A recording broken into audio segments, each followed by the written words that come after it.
Good morning students. हम आज BSc part first का एल्गी का जो मेंबर पढ़ेंगे वो है कारा। जैसे कि कल मैंने आपको कारा के सेक्सुअल रिप्रोडक्शन के बारे में बताया था और मैंने आपको बताया था कि सेक्सुअल रिप्रोडक्शन के 5 स्टेप्स हैं। पहला, development of male sex organ या ग्लोब्यूल। दूसरा, development of female sex organ या न्यूक्यूल। तीसरा, फर्टिलाइजेशन। चौथा, फॉर्मेशन ऑफ ऊस्पोर। और पांचवा, जर्मिनेशन ऑफ ऊस्पोर। तो कल मैंने आपको मेल सेक्स ऑर्गन यानी ग्लोब्यूल के बारे में बताया था, उसका स्ट्रक्चर और उसके डेवलपमेंट के बारे में बताया था। आज हम फीमेल सेक्स ऑर्गन यानी न्यूक्यूल के बारे में पढ़ेंगे, न्यूक्यूल का स्ट्रक्चर और डेवलपमेंट।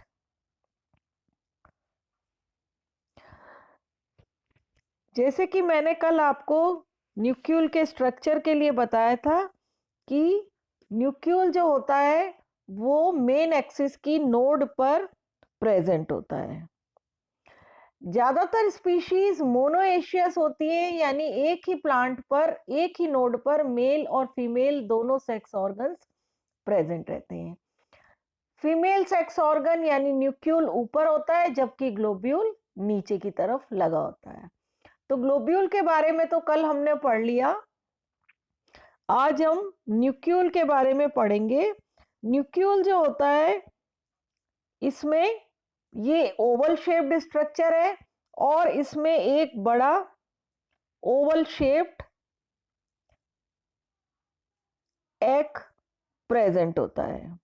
इसके अलावा न्यूक्यूल जो होता है वो 5 बड़ी नलिकाकार सेल से कवर्ड रहता है जिन्हें ट्यूब सेल्स कहते हैं।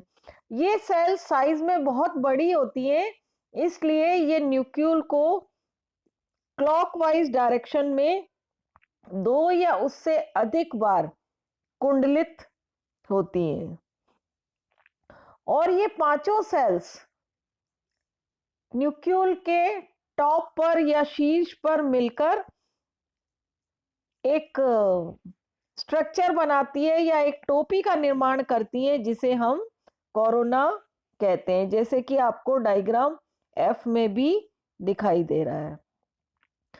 ये जो ओवल शेप्ड oogonia है इसमें नीचे की तरफ सिंगल एग प्रेजेंट होता है और एग के नीचे भोज्य पदार्थ या फूड मटेरियल जो होता है वो ऑयल ड्रॉपलेट्स या स्टार्च के रूप में प्रेजेंट रहता है।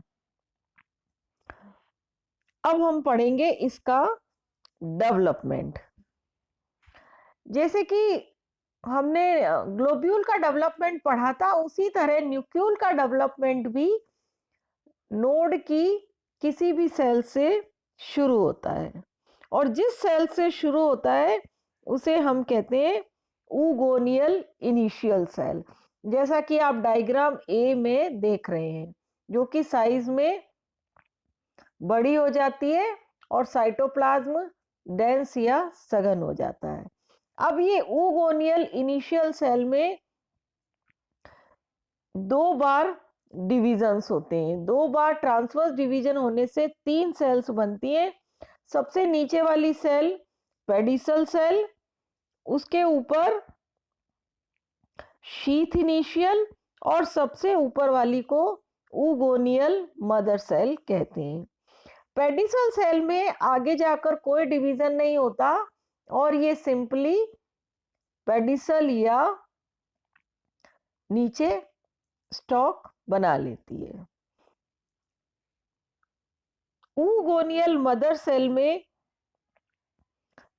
डिवीजन होता है जिससे ये 2 सेल्स बनाती है, नीचे एक छोटी स्टॉक सेल और ऊपर की तरफ बड़ा oogoneum बनता है। और oogoneum में जब पर्याप्त वृद्धि हो जाती है तो इसका साइटोप्लाज्म जो है वो एक एग इसके बेसल पार्ट में बन जाता है। अब जो शीथ इनिशियल है, ये सेल डिवाइड होकर 5 सेल्स बनाती हैं। ये 5 सेल्स जो होती हैं, इन्हें हम ट्यूब सेल्स कहते हैं, जैसा कि आप डायग्राम डी में देख रहे हैं। ये ट्यूब सेल्स बहुत लंबी होती हैं और ये सेल्स क्योंकि बहुत लंबी होती है, इसलिए ये ऊगोनियम के चारों तरफ कॉइल्ड हो जाती हैं और यही सेल्स ऊपर शीर्ष पर जाकर कोरोना का निर्माण करती हैं। इस तरह ये सेल्स जो होती हैं, ट्यूब सेल्स, ये ऊगोनियम के चारों ओर एक प्रोटेक्टिव कवर बनाती हैं। तो ये हमने पढ़ा न्यूक्लियल का स्ट्रक्चर और डेवलपमेंट। अब एंथेरोजोइट्स ग्लोब्यूल से बन गए और न्यूक्लियल में एग बन गया, तो नेक्स्ट स्टेप जो तीसरा है वो है फर्टिलाइजेशन। जब ऊगोनियम मैच्योर हो जाता है, इसका कलर येलो, रेड या ब्राउन होता है। जब ये मैच्योर हो जाता है तो इसकी 4 लेयर्स होती हैं और जब फर्टिलाइजेशन होता है तब ये जो ट्यूब सेल्स हैं, ये एक दूसरे से सेपरेट होने लगती हैं।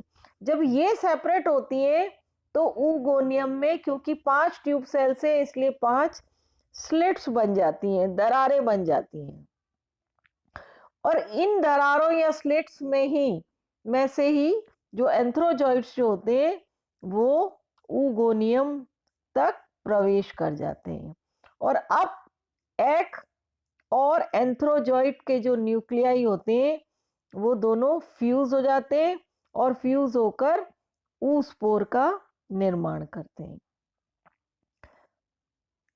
अब चौथा स्टेप, फॉर्मेशन ऑफ ऊस्पोर।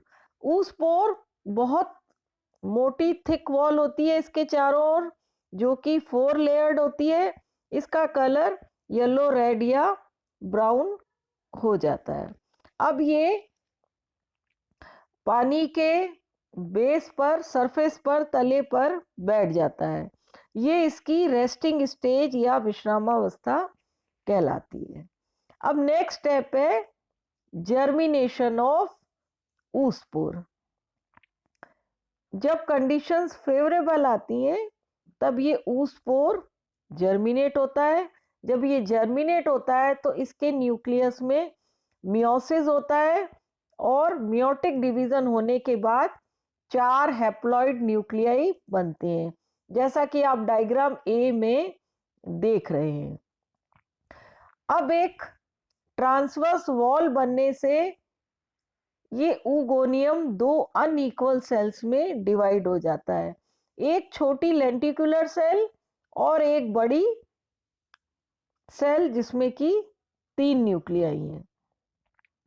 अब जो ऊपर वाली सेल जो है, लेंटिकुलर सेल, उसमें एक लॉन्गिट्यूडनल डिवीजन होता है जिससे 2 सेल्स बनती हैं, रॉइजोइडल इनिशियल और प्रोटोनिमेटल इनिशियल, जैसा कि आप डायग्राम सी में देख रहे हैं। अब रॉइजोइडल इनिशियल जो होता है वो नीचे की तरफ ग्रो करता है और ये नेगेटिवली फोटोट्रॉपिक या हम कह सकते हैं पॉजिटिवली जियोट्रॉपिक होता है, यानी ये नीचे की तरफ जाकर रॉइजोइड्स बनाता है। जबकि प्रोटोनिमल इनिशियल जो होता है वो ऊपर की तरफ वृद्धि करता है और ऊपर की तरफ ये प्राइमरी प्रोटोनिमा बनाती है, जो कि बाद में डेवलप होकर मेन एक्सिस बनाता है और इसमें जो है अब नोड्स और इंटरनोड्स बनते हैं। तो इस तरह कारा में सेक्सुअल रिप्रोडक्शन होता है। अब अगर हम ऑल्टरनेशन ऑफ जनरेशन या पीढ़ी एकांतरण देखें, जैसा कि आप डायग्राम सेकंड में देख रहे हैं यहाँ पर कारा का जो मेन प्लांट है वो हैप्लॉइड होता है, उसमें हैप्लॉइड ग्लोब्यूल और हैप्लॉइड न्यूक्लियल लगते हैं। ग्लोब्यूल से एंथ्रोजॉइड बनते हैं, न्यूक्लियल से एग बनता है। अब दोनों फर्टिलाइजेशन के दौरान फ्यूज हो जाते हैं और जाइगोट या ऊस्पोर बनाते हैं, जिसमें मियोसिस होने से हैप्लॉइड प्रोटोनिमा बनता है, जो कि डेवलप होकर फिर से कारा प्लांट बना लेता है। तो यहाँ पर डिप्लॉइड स्टेज केवल जब फर्टिलाइजेशन होता है, ऊस्पोर बनता है, केवल तभी डिप्लॉइड स्टेज आती है, अदरवाइज पूरी लाइफ साइकिल हैप्लॉइड होती है। तो इस तरह कारा में ऑल्टरनेशन ऑफ जनरेशन या पीढ़ी एकांतरण पाया जाता है। Thank you.